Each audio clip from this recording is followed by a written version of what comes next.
Hey folks, Kozzi here drafting for Pick 1 Pack 1. So let's just get on straight into it.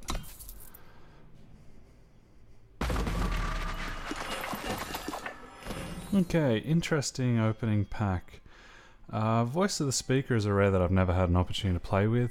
Power cards having Echo, I guess, is a very powerful ability where it allows you to ramp up quite efficiently to some huge threats. And it's not terribly costed, but it's not great. Yeah, I've got to admit, I've never seen this one before. I just want to take the moment to quickly check it and see how others perceive it, because it seems as though it's good in theory, but theory often seems to get me in trouble. I don't think it's great. Like, I imagine I'm probably going to be taking the straight up removal over it at all. But I still want to check, just to kind of, slake my own curiosity in that regard. Just loading up the website now, so hopefully this will begin to recognize it. No, we're having the same problem as before with the website. I'll quickly set it up again. Which is a bit of a shame, making life a bit more challenging than usual.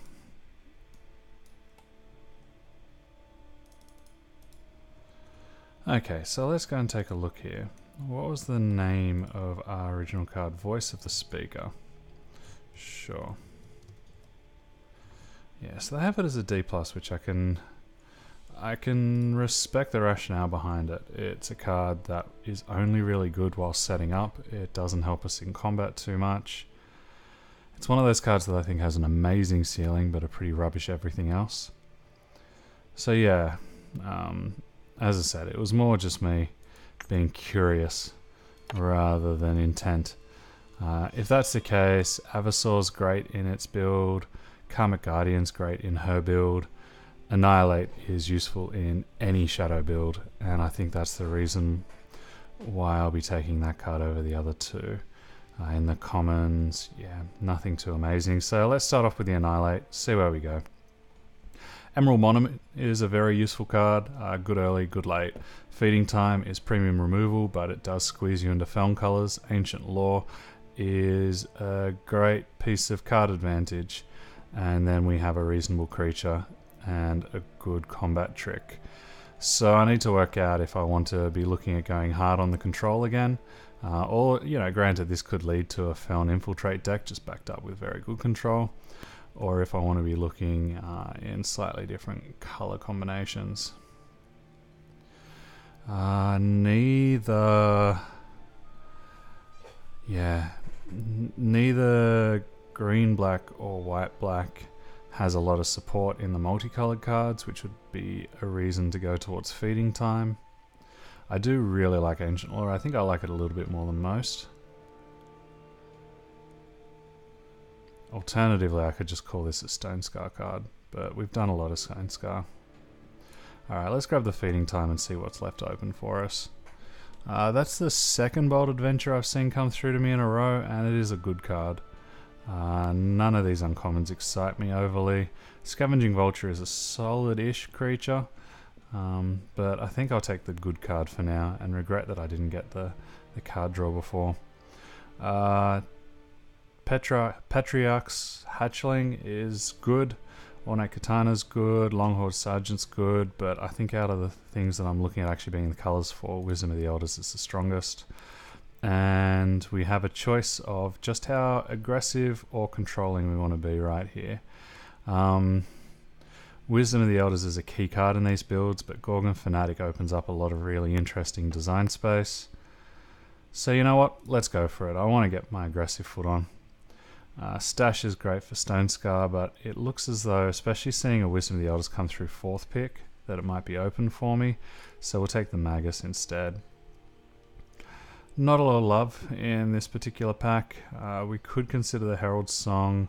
I don't like Pilfer. I don't like being beholden to whatever my opponent has. I could well just be using a card and spending a power to get a power. And then the rest of these, probably the best is the Finest Hour. How much will I want the Herald Song? If we end up seeing not a lot of Shadow, then we could be thinking of going over to To be honest, I've been seeing a lot more Shadow than I've been seeing Elysian. I think we'll just grab the best card and see where it takes us. And then here we have a choice between a Spy and a Levitate and a Dispel, and I think the one we're most likely to play is the Levitate. So we'll grab it, and Sky Snapper is quite good for us if we're wanting to get aggressive. Eastwind Herald isn't quite as aggressive, it's much more of a control creature. Direwolf Rampage is probably a decent creature on the end of the curve, especially with a Levitate. So I think we'll take the Rampager for now. Very late Bold Adventurers, it's just a shame there hasn't been much else to incentivize. That being said, speaking of incentivization, this is a pretty good one to stay in my Feln colours, so pretty easy decision here. Rebel Illuminator is a phenomenal card, but yeah, we'll take the Roadblock, who also happens to be card draw. Not a lot for us in this pack. Could consider the Dark Wisp. I think the Violent Gust is better, and then really a whole load of nothing.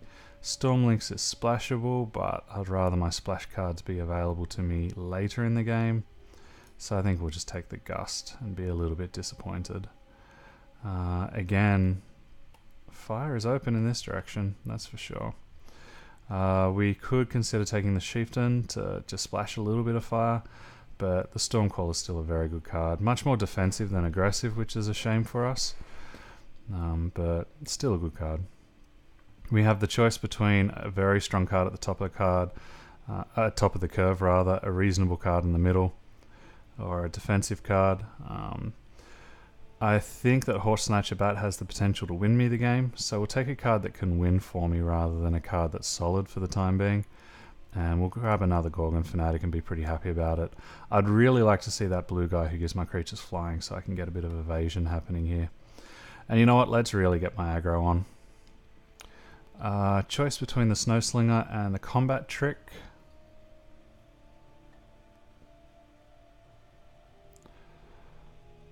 I think I want to make sure that I have a decent curve right now, so we'll take the creature for the time being because that's what I'm most concerned about fixing up.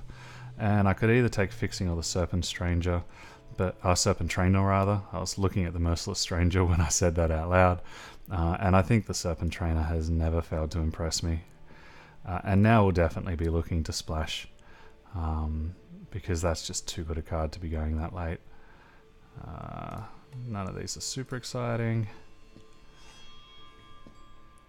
Back Alley Bounce is the more aggressive of these cards. Darfang Spider, whilst deadly, is a useful ability. It's still not something I'll be excited to have in my deck. Then again, neither is the Back Alley Bounce, to be perfectly honest. Wow, we could have had a very interesting Stone Scar deck if we were so inclined. Instead, as is, I think our choice is between the Stranger for Fixing or the Wisdom of the Elders. Nothing else here really excites me. So I think we'll take the card draw. Really useful card for us. And now, Fanatic or Spell Swipe. Spell Swipe's an interesting card. It's very expensive, but I guess it's the kind of thing you hold until late and hope that it's that final piece of removal. But I think it's just too expensive for what it is. I think we'll just take an extra Fanatic and hope that we get some kind of evasion coming through soon. Combat Trick's probably the closest thing to evasion that we have in that pack, so we'll grab it. And we have enough Fanatics right now, I think, so I'd rather have a Swiftblade and keep this curve.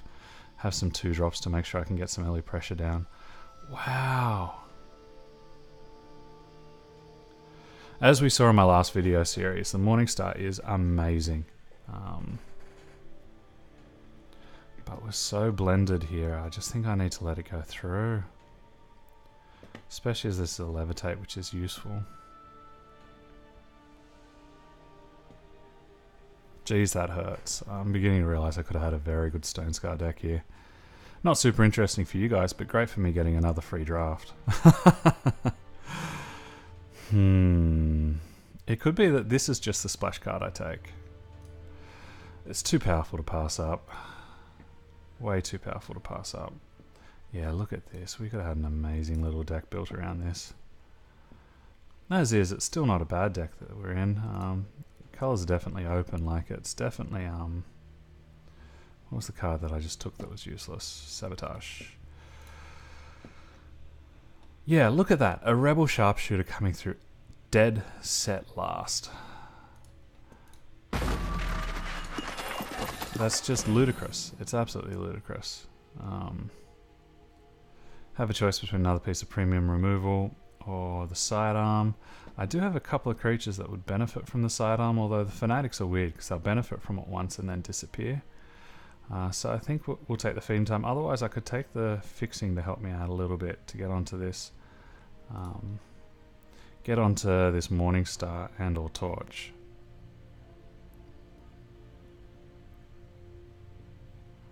Nah, premium removal is premium removal. That's a fantastic creature for us to pick up. We're a little heavy on the 3s. But it's just too powerful. And I would like a destroyer in my deck, but I'd like to fill out my curve better, more than that. So we'll be taking the Snowslinger. Unfortunately, we're just not seeing those couple of pieces of evasion that I'd really like to see.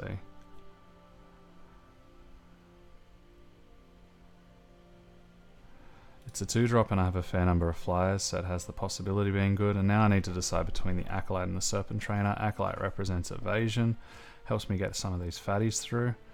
And I'm chocked up on both, so I think I'd rather take the one that's exactly on the plan that I want. And I want this Stone Scar Banner so I can splash. Scavenging Vulture is an okay pickup, and a Devour is actually a nice pickup for us. None of these are playable for us, but that is useful. Look at that, an Oni Ronin coming through. Dead set last. Fire definitely wasn't getting its respect in this build.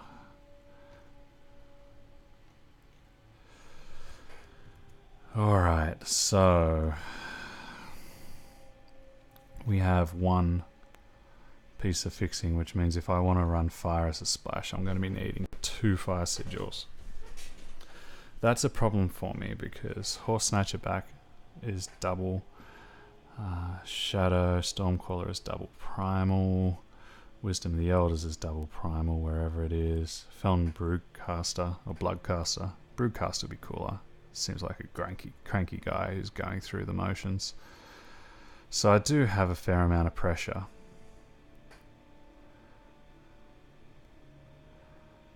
But I think that I have a lot of card draw. And Morningstar is the kind of card that will win me the game out of nowhere. I think I'd rather the Morningstar over the Torch because I do have so many creatures that care about getting in. And I could possibly get overrun and blocked up here. And it's definitely, like, I'm not going to want this card before turn 4. So that makes me happier. If I want to go super brave, I could just go, look, I've got 3... Where are they? Where are they? 3 Gorgon Fanatics. I've got 2 Wisdom of the Elders, so I'm going to be doing well on card draw. Indeed, I've also got, not Slow Singers, but I've got plenty of card draw, so I could perhaps just look at 2. Perhaps. We'll see.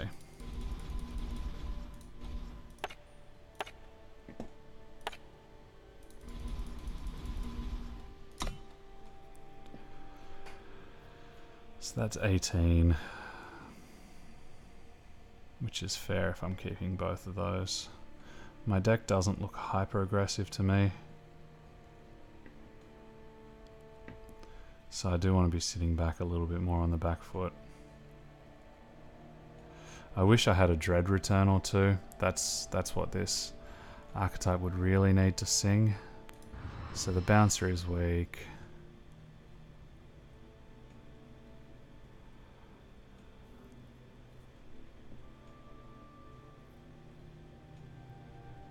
I think we have enough evasion in the air. Hurts me a little bit to drop such a great card, but yeah, so be it.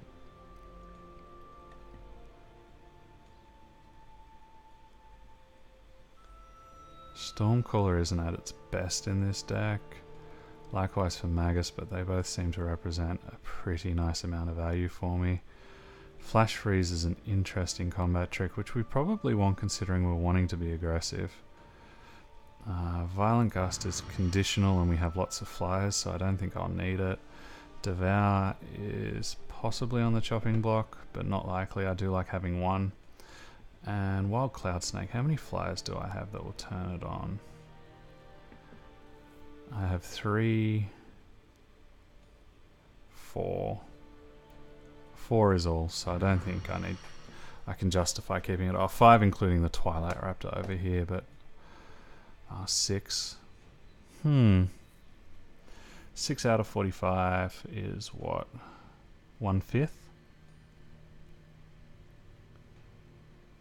Still a little too low for my liking.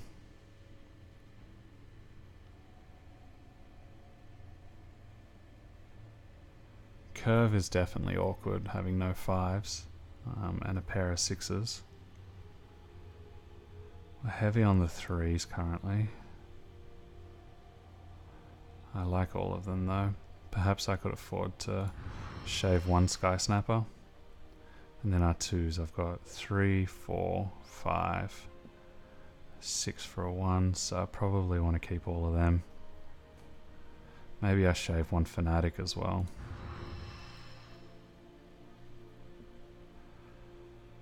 Yeah, I think I want to keep the Flash Freeze. I think it could be useful for getting in the last couple of pieces or saving my life.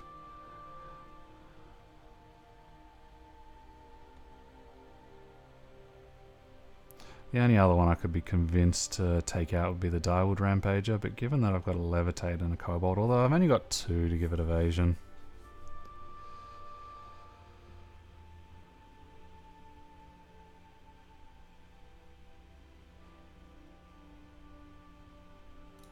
Yeah, I think I'd rather have someone in the sky who I'm not going to be getting damage in with.